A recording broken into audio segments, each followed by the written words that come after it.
বহুদিন হলো যেন গোস্ত খাই না। তো দাদা হুজুর দরবারে আমি তোমার দাদা হুজুর দরবারে গেলাম। তোমার দাদা হুজুর আমাকে একটা ছাগল পালতে দিলে, বললেন বাবা তুমি এই ছাগল পালো, বড় করো, বড় করার পরে এই গোস্ত জবাই করে তোমাকে এই ছাগলের গোস্ত খাওয়ানো হবে।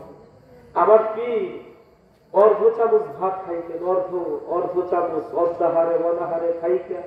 হুজুর কেবলা যান কঠিন জিয়াজত করেছেন আপনার পীরের দরবারে, কঠিন জিয়াজতের মাধ্যমে এই মূল্যবান জিনিস হাসিল করছে, যার কারণে আমার পীর শুধু একটু জাকেরদের সাথে কথা বলতো, কথা বলার সঙ্গে সঙ্গে জাকেররা হাউমাউ করে কান্না শুরু করে।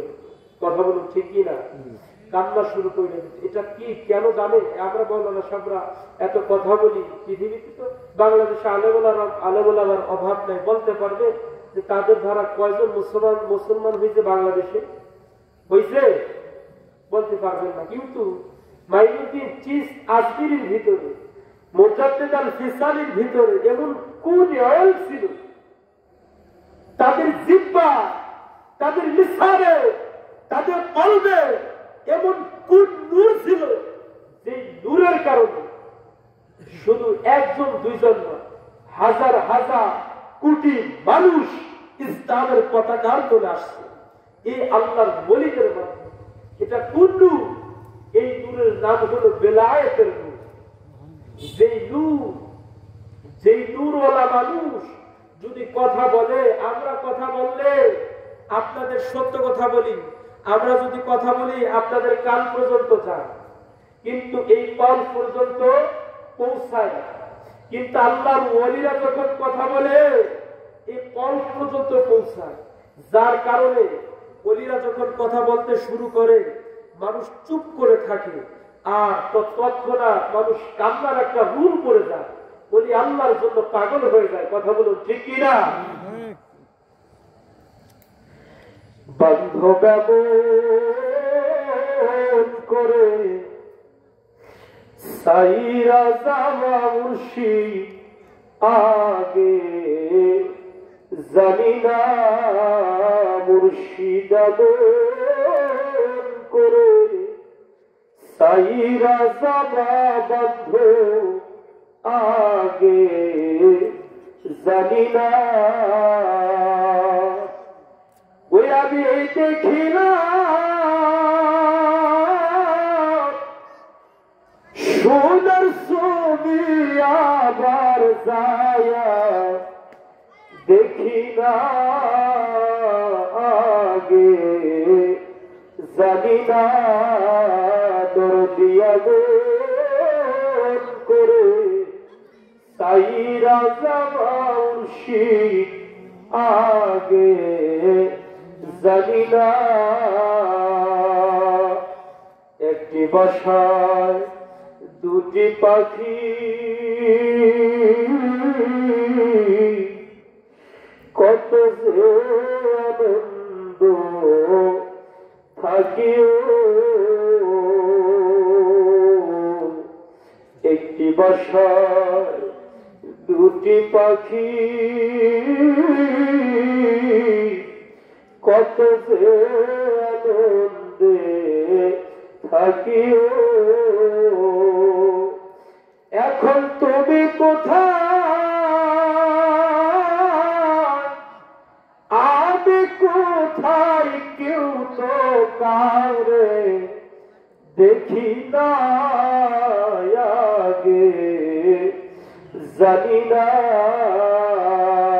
মুর্শিদ এমন করে সাইরা জামা বন্ধ আগে জানি না। আল্লাহুম্মা সাল্লি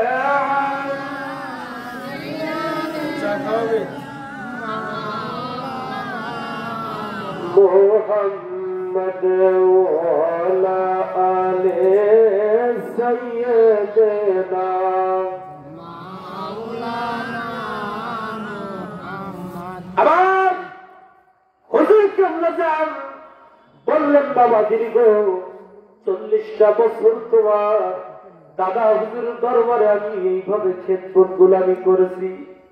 তোমাদের দাদা হুজুর একদিন বললেন, বাবা এই নাও একটা ছাগল তোমাকে দিলাম, এই ছাগল তুমি বড় করো, বড় করো, এরপরে এই ছাগলের গোশত তোমাকে খাওয়ানো হবে। আমার আপনার হুজুর কেবলা যান বলেন, বাবা আমি মনে মনে অনেক খুশি, আমি আজকে বহু বছর হল আমি ছাগলের কোন গোশত দিয়ে ভাত খাই না। আজকে কতদিন হল রে আমি গোশত দিয়ে খাবার খাই না। দাদা হুজুর এই বলে তেনাকে একখানা ছাগল দিলেন। হুজুর কেবলা যান ছাগলটাকে খুব যত্ন সহকারে লালন পালন করলেন। হুজুর কেবলা যান খুব যত্ন সহকারে ছাগলটাকে লালন পালন করতে লাগলেন। এই ছাগলের পর্যায়ে বড় হলেও, বড় হবার পর আবার আপনার পীর বললেন, বাবা এই ছাগল একদিন জব করার জন্য তোমার দাদা হুজুর বললেন, বাবা আপনার ছাগল আমাকে দেন, আজকে এই ছাগলকে জব করা হবে। তোমার দাদু পীর, তোমার দাদা হুজুর ওই ছাগল নিয়ে তিনি তখন জব করলেন। জব করার পর এই ছাগলটা সুন্দরভাবে রান্না করা হলো ড্যাগের মধ্যে। রান্না করার পর তোমার দাদা হুজুর আমাকে ডাক দিয়ে ওই দিন বলেছিলেন, বাবা আপনি একটু লবণ চেখে দেখেন, তরকারি চেখে দেখেন লবণ হয়েছে কিনা। হুজুর কেবলা যান তখন ওই হাতের মধ্যে ওই তরকারি নিলেন, একটু আর মুখের মধ্যে দিলেন, আর কেবলা যান বললেন, বাবা এত সুস্বাদু খাবার আমার জীবনে আমি আর কোনোদিন খাই নাই, আমার কাছে এত মধুর মতো লাগতেছিল। হুজুর কেবলা যান মনে মনে খুশি, হুজুর কেবলা যান মনে মনে খুশি, তিনি আজকে গোশত খাবেন। আমার দাদা হুজুর তখন হুজুর কেবলা যানকে বললেন, বাবা তুমি যদি আজকে বেশি পরিমাণে খাও তাহলে তোমার মুরিদ কি খাবে, তোমার মুরিদ কি খাবে। আল্লাহু আকবার। এখন যে দেখবে বিশ্ব জাকের মঞ্জিলে হাজার হাজার মানুষ, কোটি কোটি মানুষ সেই দরবারে যায়া তারা খাবার খায়, কথা বলুন ঠিক কিনা। সে দরবার শুরু করেছিলেন হুজুর কেবলা যান 1354 বাংলায়, আবার পীর কেবলা যান হুজুর দরবার শরীফ 1354 বাংলায়। যেদিন বিশ্ব জাকের মঞ্জিলে এলাইপুর থেকে আটশির জমির আসলে হুজুর কেবলা যান দেখলে যে ওই এলাকার লোকজন নামাজ কি তারা বুঝতো না, কুরবানির ঈদ কি তারা বুঝতো না। পীর কেবলা যান হুজুর ওই দিন দেখতে পাইলেন আটশির ফরিদপুরের মানুষ ঈদের দিন, কুরবানি ঈদের দিন লাঙ্গল জোয়াল কাঁধে নিয়ে তারা মাঠে যাইতেছেন কাজ করার জন্য, খেতে যাইতেছেন কৃষি কাজ করার জন্য। হুজুর কেবলা যান ওই দিন তাদের ডাক দিয়ে দুইজন পেয়েছিলেন। দুইজন পাবার পর হুজুর কেবলা যান তিনি সহ ওই দুইজন দিয়ে তিনজন মিলে সেদিন ঈদের জামাত আদায় করলে। আর কেবলা যান হুজুর বললেন, বাবা হুজুর কেবলা যান বললে ওই দিন আমি আল্লাহর দরবারে দোয়া করেছিলাম, আল্লাহ আজকে আমি তিনজন নিয়ে জামাত করলাম, ইয়া রাব্বি আপনি আমাকে তৌফিক দেন এই জমিনে যাতে আমি হাজার হাজার লক্ষ মানুষ নিয়ে যাতে আপনার দিনে জামাত কায়েম করতে পারি, নামাজ আদায় করতে পারি। আজকে বিশ্ব জাকের মঞ্জিলে দিকে তাকাইলে দেখবে সেখানে 100-200 নয়, হাজার হাজার মানুষ ওই মঞ্জিলে নামাজ আদায় করে। হাত তুলে বলুন ঠিক কিনা।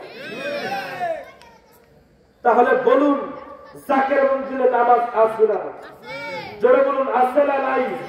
অনেকে আল্লাহর ওলির কথা শুনলে, ওলির দরবারে যাবার কথা শুনলে অনেকের ভালো লাগে না। দাদু আমরা ওলির দরবারে একমাত্র এই কারণেই যাই আল্লাহ এবং আল্লাহর রসুলকে পাওয়ার জন্য। হাত তুলে বলুন ঠিক কিনা। আমাদের উদ্দেশ্য থাকে আল্লাহ এবং আল্লাহর রসুল। অনেকে ওলির দরবারে গেলে বিদআত করে, শিরিক করে, ও দাদু ভাইরা আমার, অলির দরবারে যাওয়া বিদআত না, শিরক না। এই যুগে মাযহাব যারা প্রতিষ্ঠা করেছে, হানাফি মাযহাবে ইমাম নু'মান ইবনে সাবিত, আবু হানিফা, তিনি বলেন আমিও পীরের দরবারে গিয়েছি। সুবহানাল্লাহ, আসতে হবে না জোরে? এই সামনের জায়গা পূরণ করুন, সামনের জায়গা কাছাকাছি। আমার জায়গার বেলা দূরে চলে গেছে তো ফায়াজ পাইনি আজকে, বুঝতে পারছেন? কাছাকাছি আসেন, ভালো লাগে। দুরূদ শরীফ পড়ুন। আল্লাহুম্মা সাল্লি। ওই এই ভাই একজন ওই চটটা বিছাই দেন, সামনে লোকজন বসার ব্যবস্থা করেন। ওই চট বিছাই দেন, দাদু বুঝতে পেরেছেন। ওয়ালা আলে সাইয়্যিদিনা।